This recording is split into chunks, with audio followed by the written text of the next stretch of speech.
ప్రజానికానికి నా నమస్కారాలు.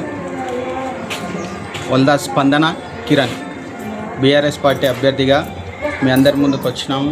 మీ అందరి దీవెనల కొరకు మేమందరినీ గడప గడపకు వచ్చేసి అభివృద్ధి ధ్యేయంగా జగదీష్ అన్న సూర్యాపేట జిల్లాని ఎంత అభివృద్ధి ప్రదంలో నడిపారో అన్న సారథ్యంలో మేము కూడా 23వ వార్డుని అభివృద్ధి పదంలో నడిపించాలని, అలాంటి లక్ష్యంతో విద్యావంతురాలైన నా భార్యను నిలబెట్టి చదువుకున్న వాళ్ళని దీవిస్తారని, వారికి అవకాశం కల్పిస్తారని నా వార్డు ప్రజలందరినీ కోరుకుంటున్నాను. ఇంకా కూడా మేము గెలిస్తే కొన్ని పథకాలు ఎలాంటి అంటే సూపర్ 6 అని చెప్పేసి ఒక సూపర్ 6 పథకాలను మేము ప్రవేశపెడుతున్నాం. చదువులేని పిల్లలకు, వితంతువులను ఎవరు కూడా ఇంతవరకు కొన్ని సంవత్సరాల క్రితం నా చిన్నతనంలో ఎప్పుడో చూశాను.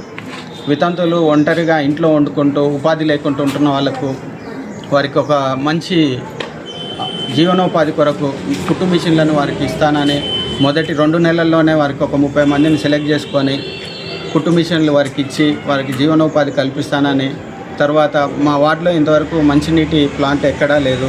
మా వార్డులోనే కాకుండా పక్క వార్డుకి వెళ్ళి కొనుక్కొని తెచ్చుకునే పరిస్థితి ఉంది. అలాంటి పరిస్థితి నుంచి దూరపరిచి మొదటి నెలలోనే నేను 2 వాటర్ ప్లాంట్లు 2 కమిటీ హాల్లో నిర్మించి ఉచితంగా మంచినీటిని సప్లై చేయాలని, తర్వాత తల్లిదండ్రులను కోల్పోయిన పిల్లలను మంచి ప్రైవేట్ విద్యను అందించడానికి నేను కృషి చేస్తానని, దోమల నివారణ, పారిశుద్ధ్యం, పార్కు నిర్మాణం ఇలాంటి మంచి ఆలోచనలతో మేము ముందుకు వస్తున్నాం. చదువుకున్న వారిని అన్ని రంగాల్లో కూడా ముందుకు తీసుకెళ్లాలని, ఇట్లాంటి రాజకీయ రంగంలో కూడా మహిళలకు పెద్దపీట వేస్తున్న జగదీశ్వర్ రెడ్డి గారి ఆధ్వర్యంలో మేము నడుచుకోవడం మాకు ఇదొక భాగ్యంగా భావిస్తున్నాం. ఇట్లాంటి అవకాశాన్ని సద్వినియోగం చేసుకోవడానికి వార్డు ప్రజలందరూ కూడా మమ్మల్ని బ్రహ్మరథం పడుతున్నారు, మమ్మల్ని ఆశీర్వదిస్తున్నారు. వారందరికీ కూడా మేము కృతజ్ఞతతో సేవతో మేము ముందుకు వెళ్ళాలని కాంక్షిస్తున్నాం. సైడే ఎవరైనా మొగ్గు చూపుతారు. ఆల్రెడీ అభివృద్ధి అంటే ఏంటి అనేది జగదీశ్వర్ రెడ్డి గారు సూర్యాపేటలో ఒక మెడికల్ కాలేజ్, ఒక రోడ్ల విస్తరణ, తర్వాత కలెక్టరేట్, ట్యాంక్ బండ్ ఇలాంటివన్నీ కూడా చేసింది కేవలం జగదీశ్వర్ రెడ్డి గారు. క్రీస్తుకు పూర్వం క్రీస్తుకు శకం అని ఎలాగన్నారో జగదీశ్వర్ రెడ్డి గారి ముందు, జగదీశ్వర్ రెడ్డి గారు వెనక ఎలా జరిగింది అనేది మనకు కళ్ళకు అద్దం పట్టినట్టుగా ఉంటుంది. అందుకనే మేమందరం కూడా యువత జగదీశ్వర్ రెడ్డి గారిని ఆదర్శంగా తీసుకొని ముందుకెళ్తున్నాం.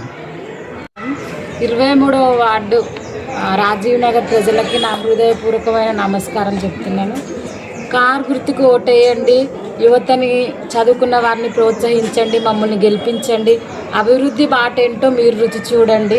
మమ్మల్ని గెలిపించాలని నేను మనస్ఫూర్తిగా కోరుకుంటున్నాను. ఓటేయండి. పోలింగ్ తేదీ 11వ తారీఖు 2వ నెల. బ్యాలెట్ నెంబర్ 3 దాని మీద ఓటు వేసి మమ్మల్ని గెలిపించగలరని మా ప్రార్థన.